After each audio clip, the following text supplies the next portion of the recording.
নবীজি বলছে যদি কেউ ক্ষমা চাওয়ার পরে কোনো কেউ যদি ক্ষমা না করে, সেজন্য আমি নবীর সুপারিশ আশা না করে। খুব মারাত্মক কথা কিন্তু। সেজন্য নবীজি বলছেন, হে আমার উম্মত, যা জামিলা হয়েছে, যার সাথে হয়েছে, তুমি ক্ষমা করে দাও, তুমি ক্ষমা করে দাও।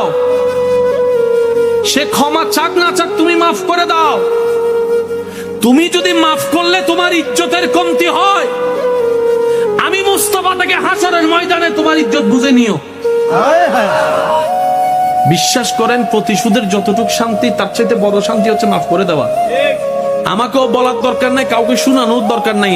আপনার জীবনের সবচেয়ে বড় শত্রু যে ইনডোর হোক, আউটডোর হোক, ঘরের হোক, বাহির হোক, যার সাথে আপনার বনেও না, যার সাথে চেহারা দেখতে ইচ্ছে করে না, এরকম কেউ থাকলে শুধু মনে মনে আমার দিকে তাকাই হলো কথাটা রাখার জন্য, শুধু মনে মনে বলেন, যা তোর মাফ করে দিলাম।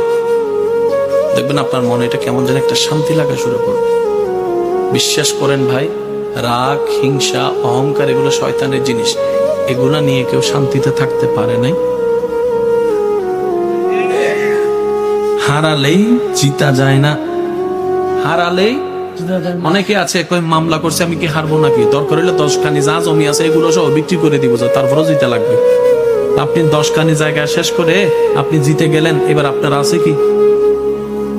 এবার আপনার ছেলে মেয়েরাই তো আপনার 14 গোষ্ঠী দোয়াই ফেলবে। বাস্তব যেটা সেটা বলেন না রে ভাইয়া। তো সেজন্য আল্লাহর ওয়াস্তে নবীর সুন্নত হচ্ছে জীবনের শান্তিতে থাকার সবচাইতে গুড ওয়ে। আল্লাহ পাক আমাদের সবাইকে বুঝার তৌফিক দেন।